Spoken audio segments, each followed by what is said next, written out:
So I always looked at that as my mother's final gift to me, to know that I could write.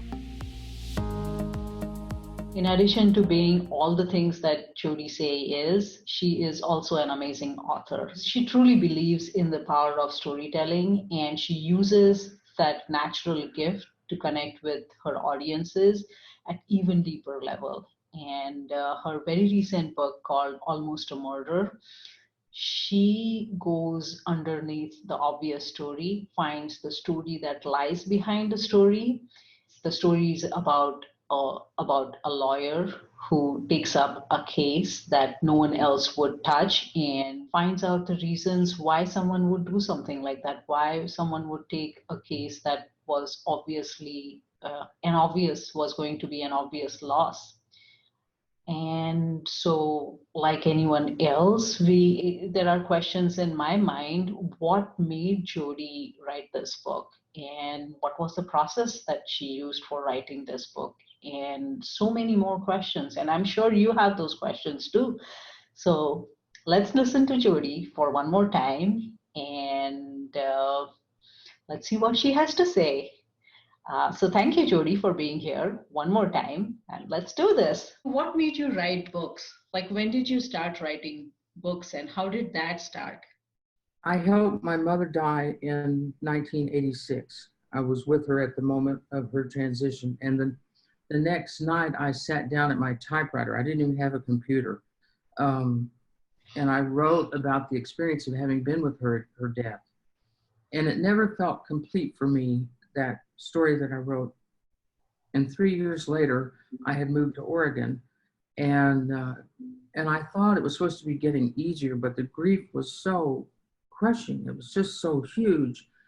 And I sat down at my typewriter and I wrote the rest of the story. And it was about the difference in my and my mother's spiritual paths, and yet the parallel.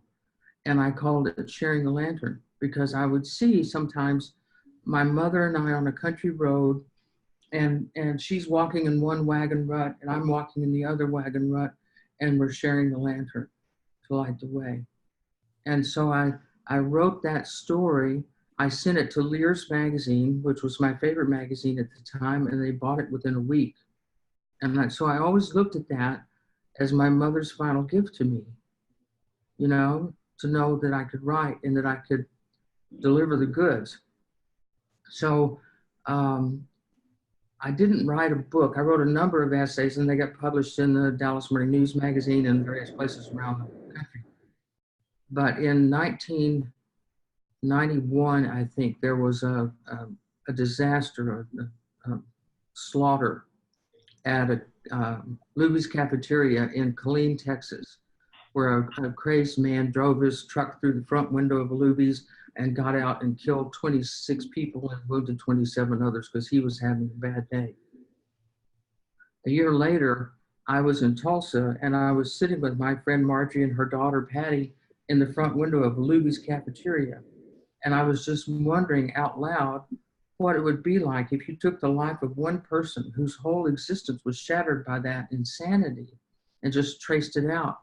And then here came the story, boom, boom, boom, the second coming of Curly Red. And I went to it won first prize for fiction at the Mendocino Coast Writers Conference, and I'd never even been to a writers conference, but it won. So then it was, that was before it was published, and then after it was published, it was a finalist in the Oregon Book Awards. So that's kind of a big damn deal up here in Oregon. So anyway. It is a big damn deal.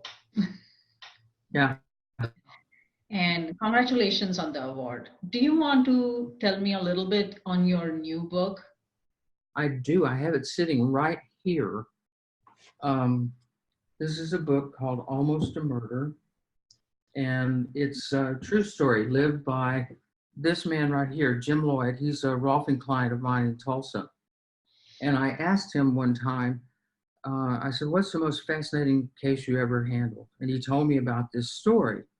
And he was a new attorney. He'd only handled one case in court and lost. Everything else had been settled out of court that he'd handled, but he was pretty wet behind the ears. And this case, this murder case, dropped into his lap. And it was a young woman who was from Thailand, and she married a guy from Tulsa who was from a wealthy family.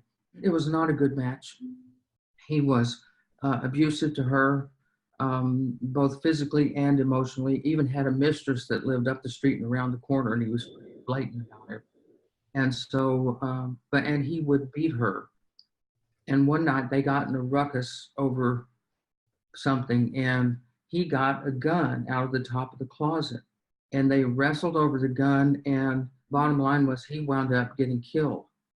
And so the Broken Arrow Police Department, it's a Broken Arrow, is a suburb of Tulsa, thought they had a slam dunk. They thought that this was wrapped up. They didn't have to worry about this. But so it's not really a who done it, because we know who done it. She done it.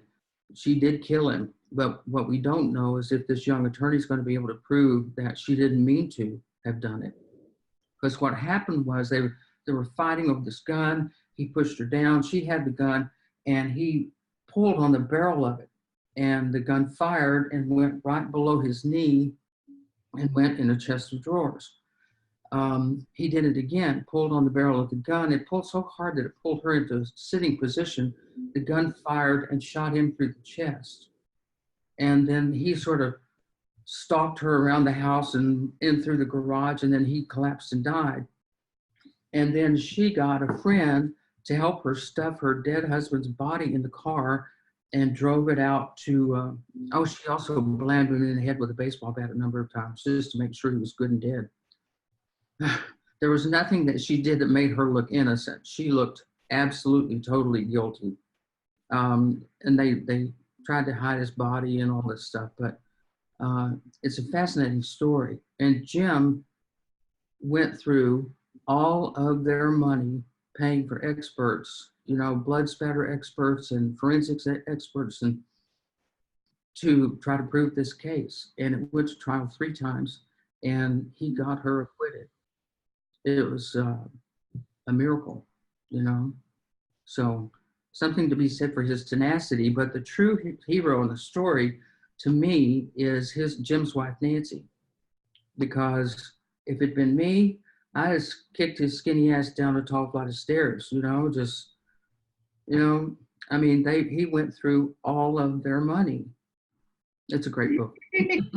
I'm sure it is. I'm going to read it. You understand people at the way they understand or understand themselves. Like you talked about, you were sitting in that cafe and you thought that, if any one person out of here had to die today, what effect it was going to have. So that empathy, that understanding people's emotions and being able to express them. Jim had a manuscript of this story, and I asked him if I could read it. And so he brought it to me and I read it, and it really sucked. It was not good. It was boring. It was like, this happened, and boy, am I a great guy, And so I said to him, why would you do this? Why would you go broke, almost wreck your marriage, almost lose your family, almost flush your law practice down the toilet to defend someone who had no money and couldn't pay you? Why would you do that? And he goes, well, I believe in justice. I went, we all believe in justice. Go deeper than that. And he said, let me think about it. So over the weekend, he sent me an email, and he said, I was at a time in my life where I wondered if I'd ever be a good attorney, or if I should go back to work at Texaco or learn a trade. He said, I'd only tried one case in court and I'd lost. Everything else I'd settled out of court. And he said, in the year before, Nancy and I had lost a baby boy who only lived 12 hours. So I was feeling pretty much like a nobody at a time when I needed to feel like a somebody. And I thought, now we're getting somewhere, because there's always a story behind the story. And that's what you want to get to, because that's what touches people's hearts. That's what they understand, and that's what they feel their own pain in that. So, yeah, and that's all in this book. So. You said a lot in that just one thing that you shared. Whatever you see or whatever someone tells you, for the first time, it's a very superficial thing, and that's Right. not the real root cause of whatever it is that is happening. Right. It's like I said, you are ahead of the time. When Curly Red was a finalist in the Oregon Book Awards, Literary Arts sent those of us who were winners and finalists around the state on this little mini book tour. And the guy who actually won it for the novel was a really nice guy named Craig Leslie.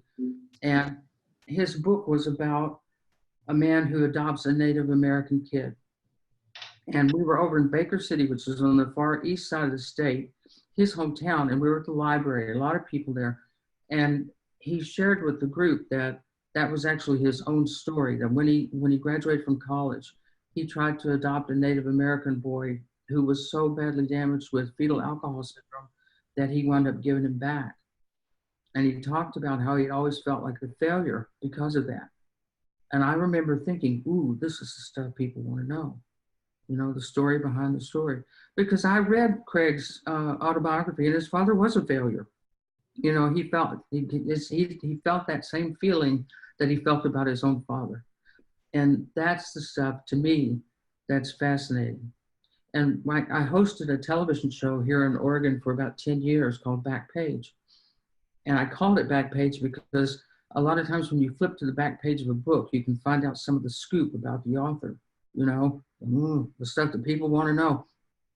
And that was, I think, was probably my strong suit, was being able to get to the story behind the story, which made people open up. And I'll always be proud of that. I love that. I would love to talk to you again. And I'm on board.